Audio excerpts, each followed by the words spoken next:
G'day, team. Hope you've been back at a few winners on the punt this week. What I wanted to do this morning was a bit of a deep dive into the Glasshouse, which is race 7 up the sunny coast on Saturday. It's a heavy 8 up there at the moment, but I reckon the track will get to about a soft 6 or a soft 7. Traditionally up at the Sunshine Coast, it's hard to lead there. It's a big, wide open track, and you can make a lot of ground down the centre of the track there. So let's get into the Glasshouse and have a look at the King's Own website and see what we've come up with. There's, as you can see there's two bets there, the Inflictor and also Redford in the top 4 selections. So on the site here, the first thing you'll see when you go to Sunny Coast Race 7 are my selections for every single race. So in the Glasshouse, I've got the Inflictor from Warney, Redford, and Grand Impact. The Inflictor's a back, and Redford's a good roughie. So let's just have a look. Let's go through the Inflictor first, and let's have a look at the race analysis and see what we can come up with. So as you can see, the Inflictor's top off race pressure. I think it's fast there at the moment. It's only just fast. It's average to fast. So with a scratching, it could go back to average. What I like about the Inflictor is he puts himself in the race. He can race on pace. He got a bit too far back in the Stradbroke. I don't expect the Inflictor. I actually think the Inflictor could lead if he wanted to. I don't think he will lead. I think he'll sit just off the pace. So these 3 horses here, the Inflictor, Warney, and Orton, will all sit about probably, 4th, 5th, 6th type thing, just off the pace, which I think is the perfect spot at the sunny coast. Then we have a look at the bullet price value, which we'll get to down the bottom. So I've priced the Inflictor at $3.80. You can get $4.60 to $5 around at the moment, and Redford $11, which I think you can get about $17 or $18 about Redford at the moment. Those are the only 2 that I have shorter in the market at the moment. The Cam, which we'll have a look at. Let's have a look at the Inflictor's Cam numbers down here. So Cam is cruising acceleration metric, which is made up of 2 different ratings. The cruising rating combined with the acceleration rating equals the Cam rating. So let's just have a look at the cruising rating first. And as you can see there, the Inflictor's coming out top on 99. He's got a great cruising speed. So he's a horse that can really put himself higher on the pace or further up on the pace. So the Stradbroke, I don't know why he got so far back in the Straddy, and he paid the price too because he didn't have that acceleration there at the end. Far Too Easy's also got a very high cruising speed. I'm against Far Too Easy in this race. If you have a look at the acceleration there for Far Too Easy, he's got 96 and 97, but you got to remember one thing with this acceleration Cam rating is that the weight isn't factored in. These are raw ratings. So Far Too Easy is carrying 60.5 in this race, where you've got horses down the bottom here carrying 53. What's very interesting in this race is a horse called Fortunate Kiss. If you're an acceleration man, you'll be all over Fortunate Kiss because she's carrying 53 kilos in this and has an raw acceleration rating of 100. If you look at her cruising speed, she will get back in the race. Fortunate Kiss only 82, but if you're an acceleration lover, that's the sort of thing that you're looking for with this Cam. Let's just go back to where we were with the main pick. So Inflictor 99, as I said, could lead. I don't think will lead, but could lead. And if the Inflictor doesn't lead, which he won't lead on the Inflictor, but say he settles 4th, that's conserving a bit of energy there. And then with that acceleration of 96, then he's got something left. So if he did lead, obviously he's not going to have as much acceleration. If he doesn't lead, he's going to have more acceleration. So what's really good in this cruising metric is finding horses that have high cruising speeds that are just going to sit off the pace. You'll find a lot of horses such as Far Too Easy who's going to go forward, but then also with the weight and that acceleration of 97 against 96, yes, it's 1 point higher, but because of this 99 cruising metric, I don't think the Inflictor will use all of this 99 at the start, which means that his acceleration rating will probably be higher than 96 as well. A horse like Warney is a real horse on the sort of, you could look at this and say Warney's a little bit one pace, 92 into 93 for this. Bit unlucky last start. Warney does need to lift, I think. Only won once in Australia, and that was down the straight. I drew barrier 1 last start, Warney, and I didn't like the map for Warney, who's ridden a little bit close and saddled 4th or 5th, but didn't really get out and didn't get momentum. So interesting now with Warney, who has drawn barrier 12, is going to need a little bit of luck from the map. But barrier 12 may suit Warney better than barrier 1 last time. 4th up, and obviously fitter, but needs to go to a bit of a new level with the acceleration. Does have the highest CSW, which is the old school class and weight ratings, class speed weight ratings. But they were pretty. Let's have a look at them. They're all pretty. This is it here, just mapped out with the graph, but they're all pretty similar. Yes, Warney's up there with 94, but you've got a lot of horses there in the 90s, so they're all pretty. They can all do the rating to win the race. But what's interesting with Warney is that Warney isn't in the race strength. So Warney's been not racing in as high class races as what Far Too Easy and the Inflictor, who came out of the Strati, I guess. And there's your Group 1. But what's interesting with these class speed weight ratings is that horses can often run a high time rating in lower class races. So if you're in the top 3 here, I'd really like you to be in the top 3 with race strength, especially as if you're in the market. So a lot of horses who run very high time ratings in lower class races, the bookies will put them up very short nowadays because they have run that big figure. But once the pressure's on in a higher class race, can they produce?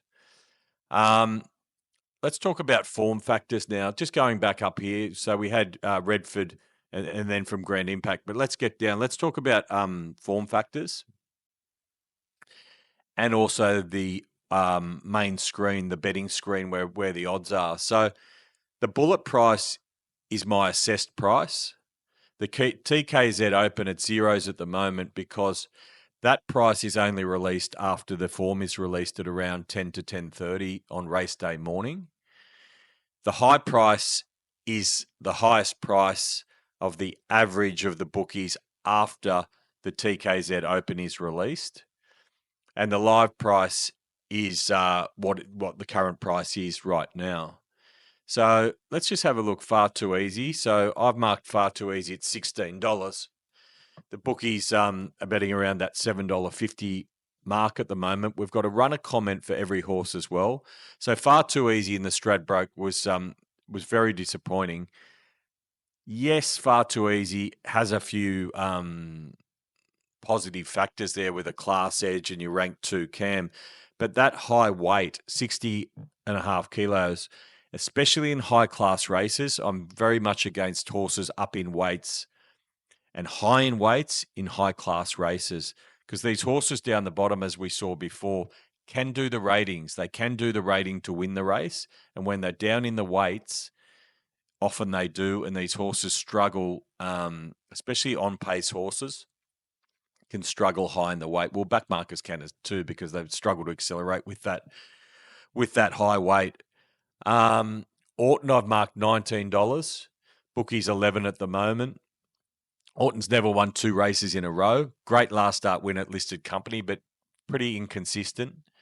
Then we get to the Inflictor, who's an official back. So you'll find the official back's always green. The good Roughies are always blue. And the golden bullets are gold. So Inflictor at the moment, I marked Inflictor 380. You can get $4.60 or $5 around. Ticks a lot of boxes. You got your rank 1 cam, backing up 7 days after a good win last Saturday as well. The values a tick as well, longer than what I've priced. Back from 1,600 to 1,400, I think is a positive as well. Obviously fit, 4 from 8 at the distance, great cruising speed, puts himself into the right race, and has a class edge as well. So ticks a lot of boxes for me there, Inflictor. Let's have a look at Warney. Great chance, actually marked in favourite based on being unlucky last start, fitter for 3 runs back.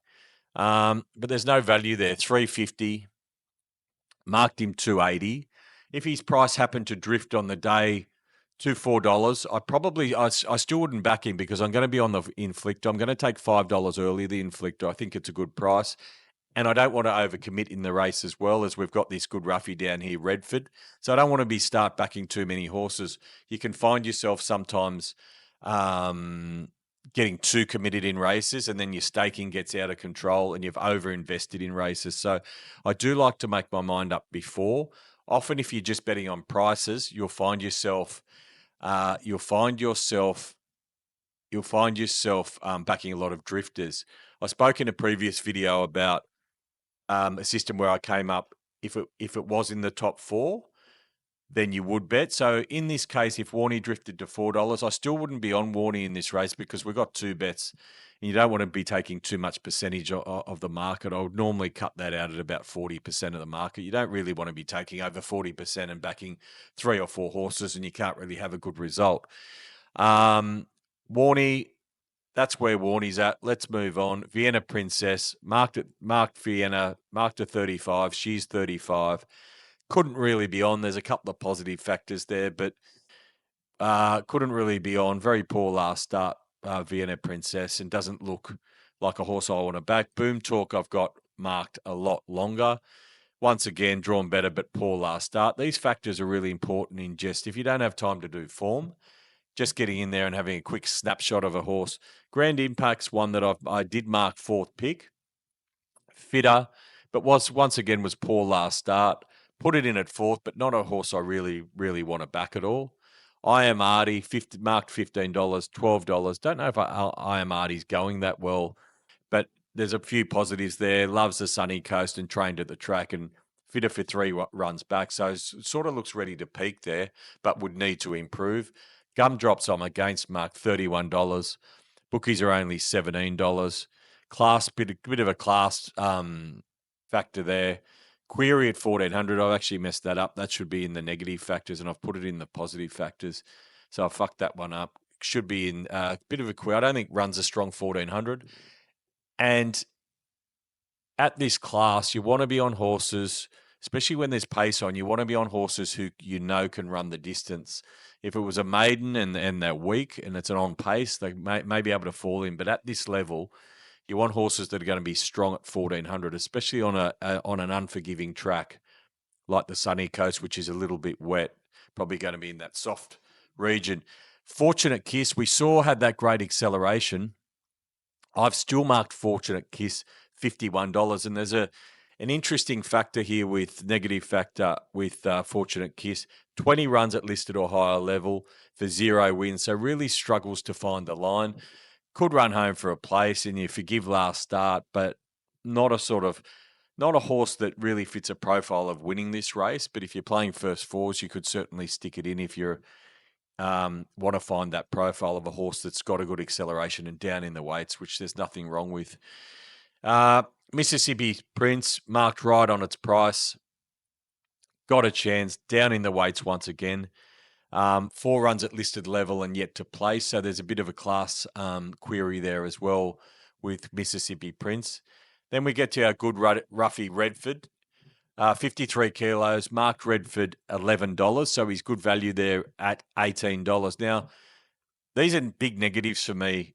Get low race strength and gets a long way back. So you're going to have to do it from the back in a higher class race. But there's a lot of positives here for Redford. Comes in fitter for 3 runs back, comes in with a different form line, good jockey, loves the sunny coast, was wide, forgive the last 2 starts as well.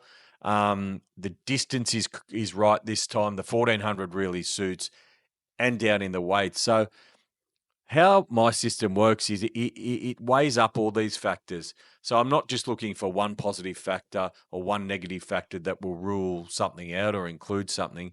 It weighs everything up. So if you've got, 8 or 10, but there's hundreds of factors in there, so I shouldn't say 8 or 10. These are just the main ones that I think will resonate with people. But what I'm trying to say is you can have, most horses do have negative factors, but if the positive outweigh the negative, then it becomes a bet. Sunset Dreaming, marked 41, bookies only 21, poor last start, gets a long way back, and a low race strength. And as you can see, the difference between these two, there's not as much positive. Yeah, better suited over 1400 with a jockey edge, but I think Redford's way more likely to peak on the day than what Sunset Dreaming is. So there's your run through of Sunny Coast Race 7, the Glasshouse, which is the main one of the main races up there. Hope you've been backing a few winners. If you haven't signed up the King Zone, get on there, the King.zone. Sign up on Saturday because you will get Saturday free. If you haven't signed up before, you will get Saturday free. So let's get stuck into these bookies on Saturday. Try and grind out a profit, stay in the game, and stay in the zone.